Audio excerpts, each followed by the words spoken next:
This is the Manchester Ship Canal. Or at least I think it is. Some would say it's the River Mersey. Before 1894, just round here would have been the confluence of the River Irwell and the River Mersey. And where we are in Irlam actually gets its name from the River Irwell. It was actually called Irwellum, but they shortened it over the years just to simply Irlam. Let's not forget that the Manchester Ship Canal, before it gets to this point, is basically just the River Irwell. Again, a straightened and sanitised version of it. And now there's no real remains of the River Irwell in Irlam, and its namesake is gone, and it's been replaced with the Manchester Ship Canal. Nowadays the River Mersey flows into the Manchester Ship Canal over a weir just south of Irlam Locks, but it follows its original course, albeit a little bit straighter, all the way down to somewhere called Rixton Junction, where hopefully we'll be bimbling to today. At that point the River Mersey peels off and reappears again and goes off towards the Butchersfield Canal, where we've bimbled to in the past. And the Manchester Ship Canal continues off west, finding its way to Eastham on the Wirral and flowing into the River Mersey again. So if this is effectively the River Mersey, Kieran, where's the Mersey Cut? Well, the Mersey Cut is actually this path along the north side of the Manchester Ship Canal, and that's the Manchester Ship Canal Mineral Railway. An odd thing, canals and railways don't usually go together. In fact, they're usually mortal enemies, cats and dogs, fire and ice. But you have to think about when the Manchester Ship Canal was built. It wasn't built at peak canal times in the late 1700s, early 1800s. It was built in peak railway times. And the only reason they built it was because it was so vast. Ocean-going vessels could come down here. Hopefully one will come down while we're filming this video today. But such a massive undertaking, digging a ditch 36 miles long, shifting at least 2 rivers if not more, took the power of the locomotive. Thomas Walker, the contractor commissioned to dig the Manchester Ship Canal, had 200 miles of temporary railway track. On that, he put 180 locomotives, which pulled 6,000 wagons. They gained access to the temporary railway around here at Irlam Station. And according to the records, they brought 10,000 tonnes of coal in every month, along with that 8,000 tonnes of cement, and that happened for several years. Unfortunately, in 1889, Thomas Walker died. He died of something called Bright's disease, which is chronic inflammation of the kidneys, and his estate and his assets were broken up, and the Manchester Ship Canal Company bought all his temporary railway track. So on completing the Manchester Ship Canal, they decided that they would keep the railway that went on the north side of the Manchester Ship Canal. The line started at Salford and travelled all the way down to here in Irlam, and it intersected with all the other railway networks, edging its way down in and out until it gets to Wigg Island in Runcorn. If you've ever watched my Woolly Back Loop video, we actually bimbled down an old section of the Mineral Railway between the back of Morley Common and Wigg Island in Runcorn. You can get access to quite a few different parts of the old Mineral Railway. A big section of it makes up National Cycle Route 62 between Morley Common and Latchford Locks. Some sections are fenced off and you can't really get in, and then some sections like this you're not really supposed to go on, but the locals in Irlam have decided we're going to walk our dogs and ride our bikes here, and we don't really care what Peel Holdings say. So we're going to see where this path leads us. Hopefully we'll see that railway bridge I was on about in my Butchersfield Canal video. Let's bimble.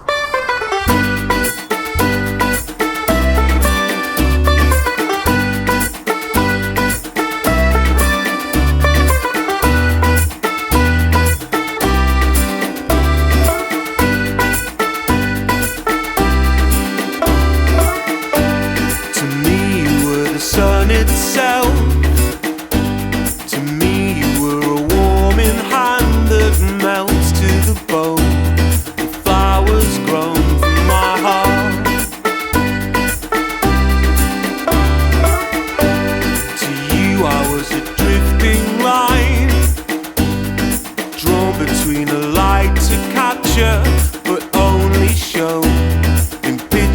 zone for my arms.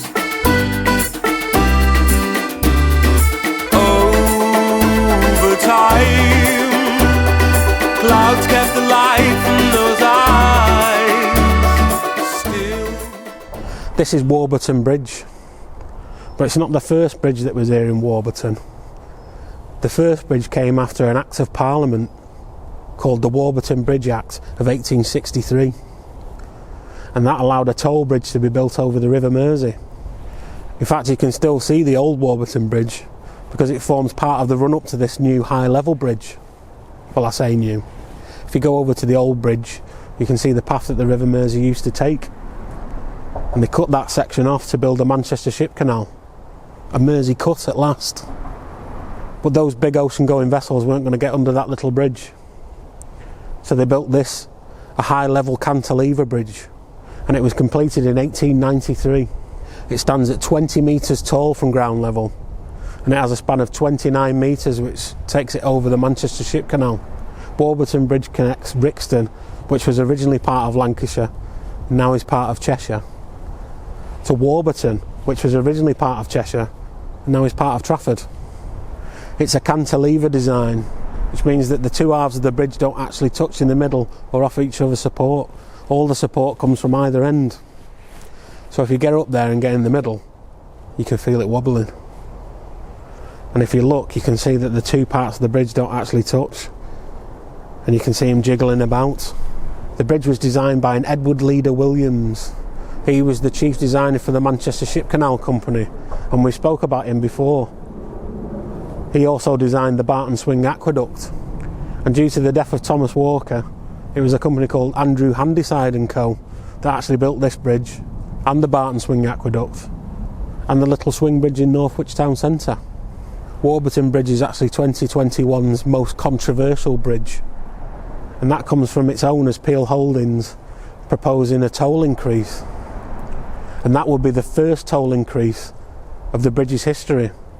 Ever since the Warburton Bridge was built, it's been 12p to cross or 25p for a day ticket, which seems like an insignificant amount of money.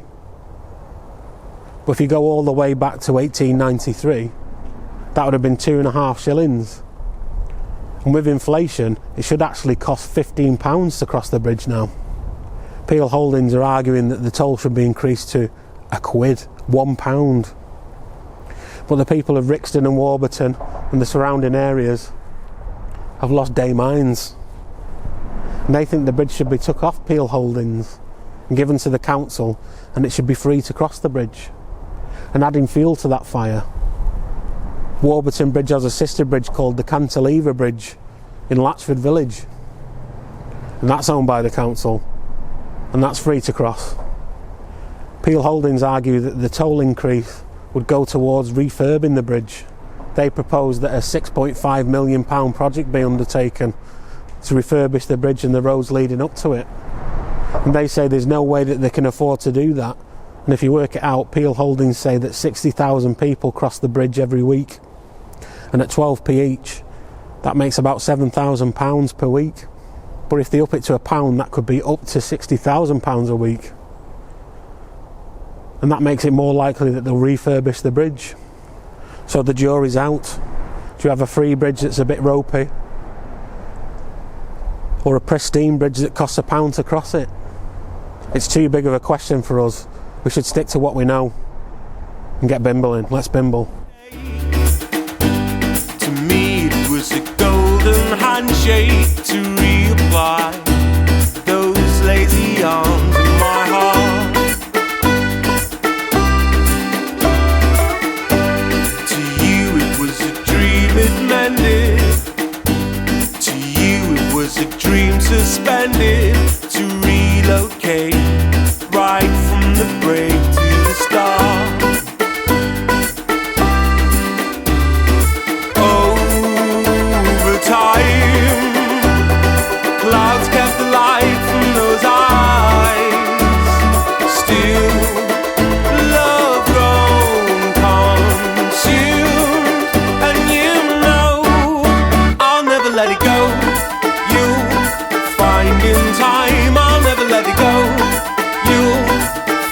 it's right. I'll only ever know how to speak my mind. I'll only ever know how to speak my mind.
Well, I don't think I could have achieved my target any better than I have done here.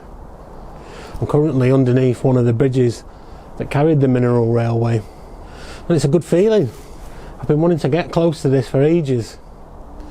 I tried in my Butchersfield Canal bimble, but I didn't want to go through that farmer's field. But I have no qualms on trespassing on bin company's property, especially not just to sit underneath a concrete bridge.